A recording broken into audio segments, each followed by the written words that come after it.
武汉，湖北省省会，素有九省通衢之称，是国家历史文化名城。在2020年的新冠疫情中，武汉市做出了重大牺牲，以封城的方式完成了战役使命。为全力做好疫情防控工作，全市城市公交、地铁、轮渡、长途客运暂停运营，全面进入战时状态，实行战时措施，坚决遏制疫情蔓延。无特殊原因，市民不要离开武汉。从2020年1月23日正式封城开始，整整76天里，武汉市民足不出户，宅在家中，帮助抗击疫情。这段经历已经成为很多人终身难忘的记忆。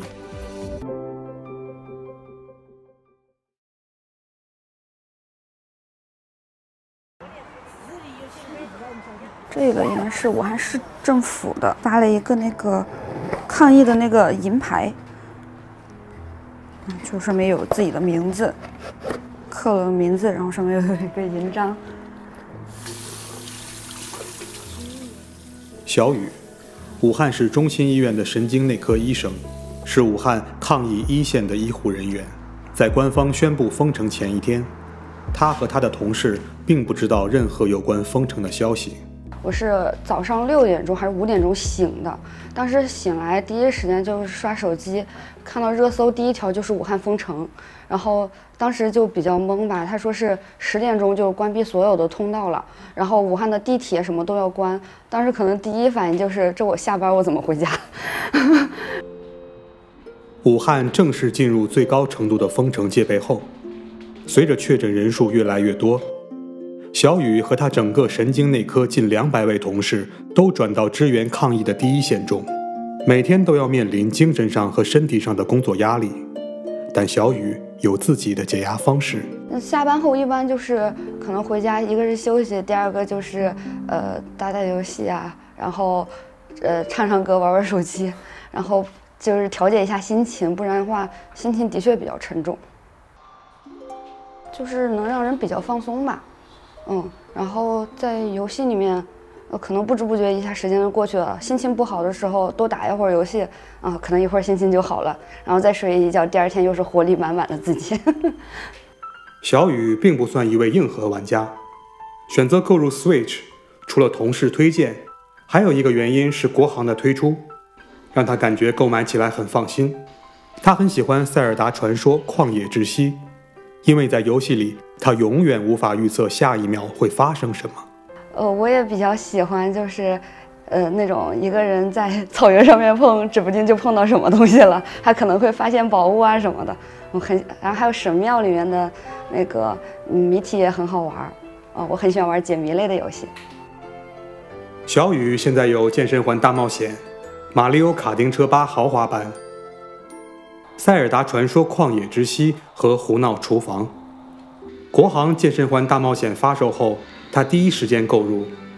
小雨说自己是个不爱出门的宅女，这样的游戏对她非常有吸引力。然后那个时候疫情期间的时候，武汉情况比较特殊，很多人在家里都关的身体不健康了，然后就想在家里运动嘛。我家里也有很多买了一些运动器材，我也不爱玩，那个可玩性不高。然后当时就看那个健身环国行一发，我就想买了。武汉封城期间，因为完全无法出门，大部分人在家里面显得无所适从，除了看电视和上网刷新闻，玩游戏成为了为数不多的消遣方式。不过对于 Lisa 来说，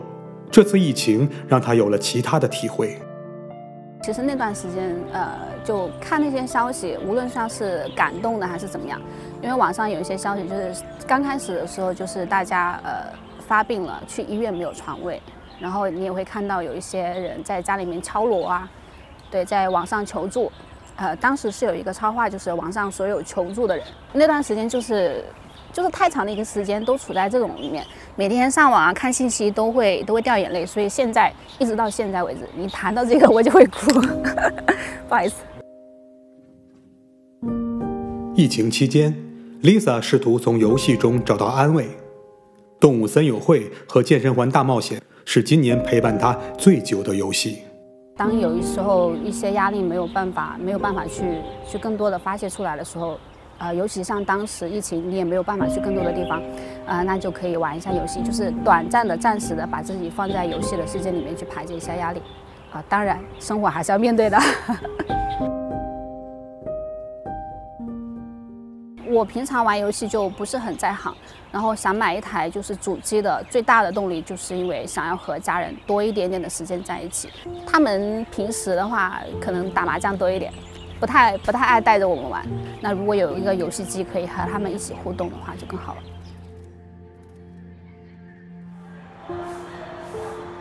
不过在那段日子里，想买游戏机可不是一件容易的事。封城期间，武汉全市的物流、公共交通停摆，毛细血管一般的志愿者遍布武汉各地。除了有运送物资的，当时还有一批专门负责接送医护人员。武汉玩家石磊就是其中的一员。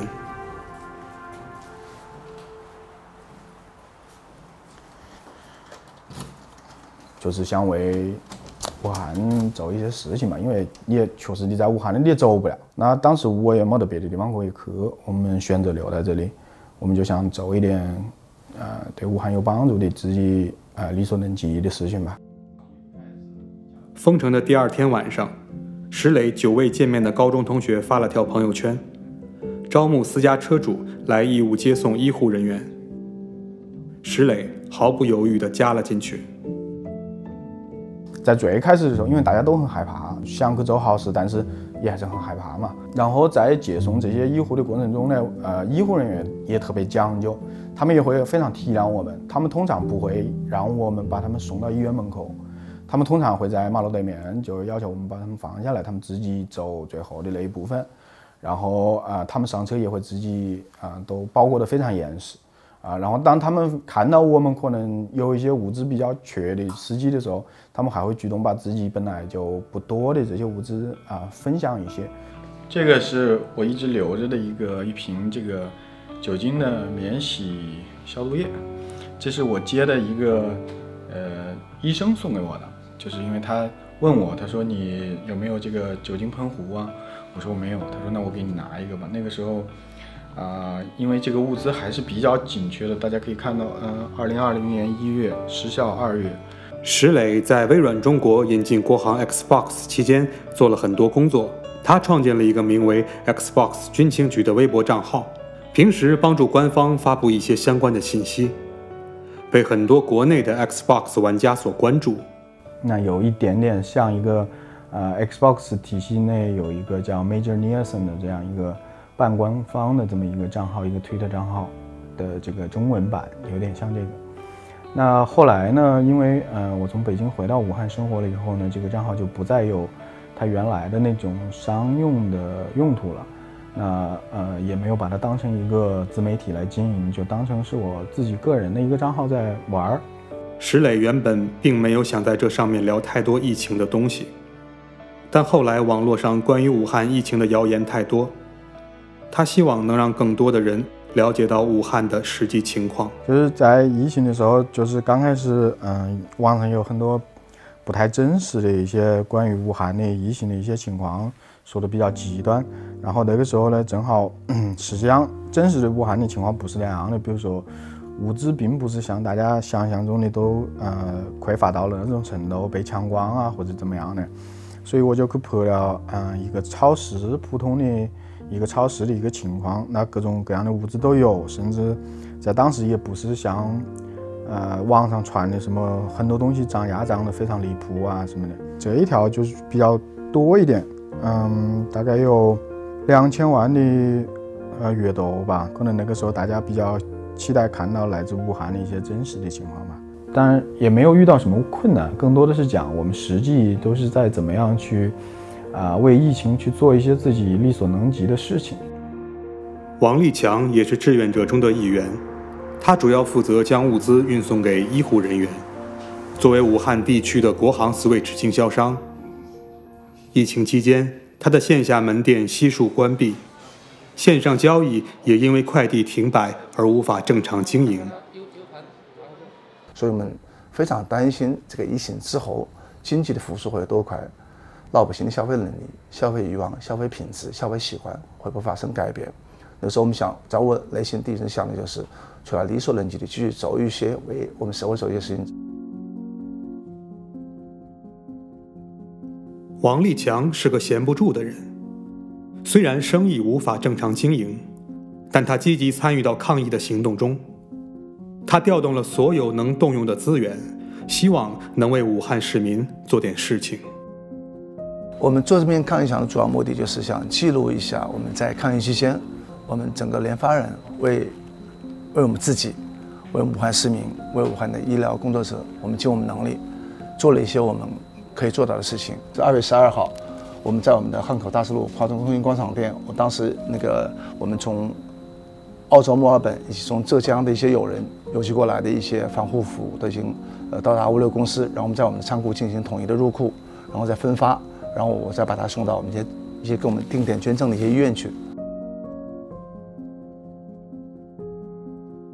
从封城开始之后的差不多1个多星期，其实我们更多的事情就是在手机上面通过各种微信，因为当时不管从天南海北的朋友还是武汉当地的朋友，就很多朋友外地朋友又来打电话发微信来问武汉的情况到底怎么样，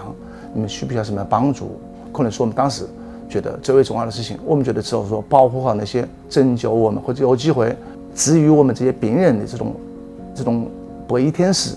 整个社会才有可能得到一个生存和发展的机会。所以我们当时就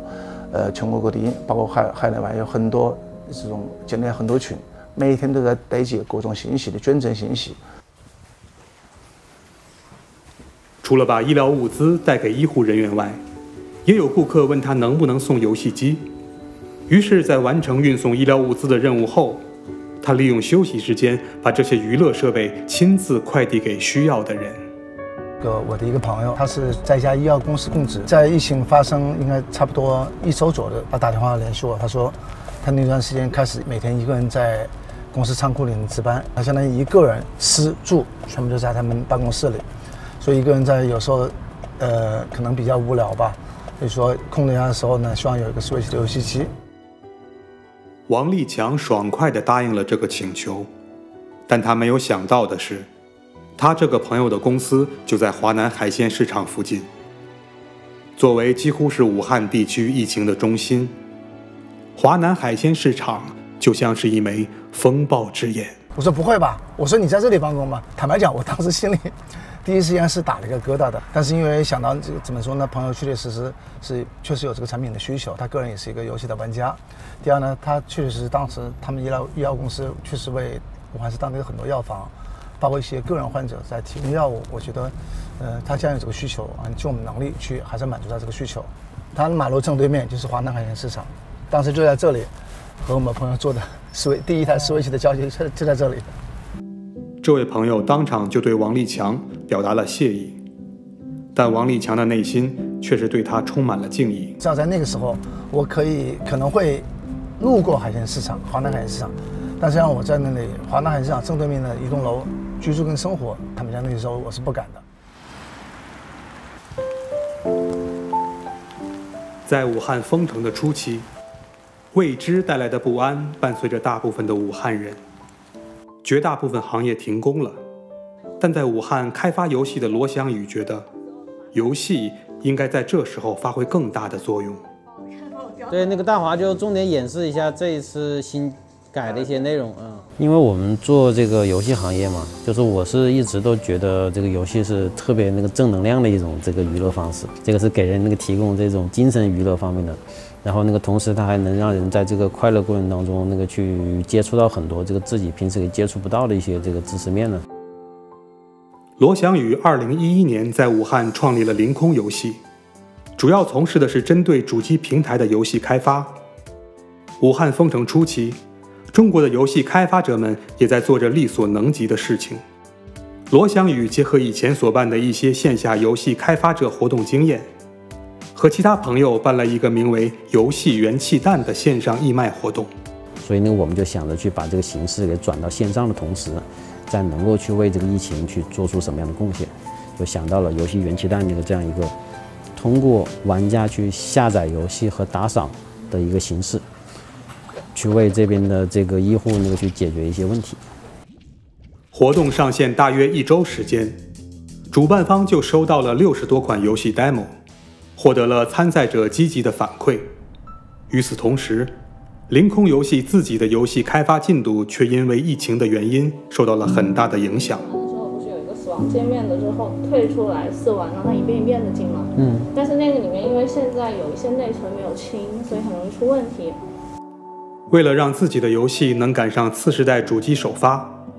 凌空游戏在3月份还发布了一则招聘广告，希望能吸引更多的开发者加入。当广告给发了之后，就是他主要还是这个武汉市这边的人来面试，然后那个外地的人也跟我们说，说他特别想加入我们但是这个实在是不敢到武汉来。虽然在疫情期间，凌空游戏的同事们还是保持线上工作的状态，但工作效率和在办公室一起办公不可同日而语。原本他们的新作计划会和次世代主机同步上市，但现在整个进度都被延后了好几个月。所以我们也是希望，就是在海外的这个疫情它能够迅速的得到控制和好转，能让我们在针对这些目标市场可以去做更多的事情。而近来海外线下活动的停滞，也让他们对未来的发行策略有了一些新想法。他以往我们在海外去发售我们的游戏，他都是去找的发行商来进行合作。但是今年他因为他线下活动他基本都全停了，所以他发行商这边他能够做的事情是相当于是打了折扣的。所以在针对这种情况的话，我们也会考虑到在某些部分市场，可能我们会选择自己来尝试来进行发行。经过了76天的封城，武汉在2020年4月8日正式解封。这一段难熬的日子终于过去，疫情虽然没有彻底结束，但生活和游戏已经能够回归正轨。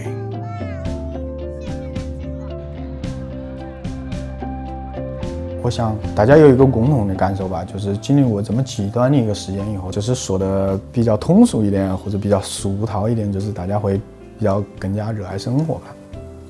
但是在我们个人的角度来说，我们当然是希望自己经过了这一次疫情的考验以后，人能够变得更理性一些。游戏方面，目前的最期待的就是我的塞尔达赶紧把4塔神兽打完吧，打不过呀。生活方面的话，可能就准备办结婚办仪式，我们俩快了。当时解封的时候，其实还蛮开心的。那个时候我单位楼下还拍了一张很漂亮的照片，一张夕阳，然后大家坐在户外的大排档在吃饭，就终于有烟火气了吧。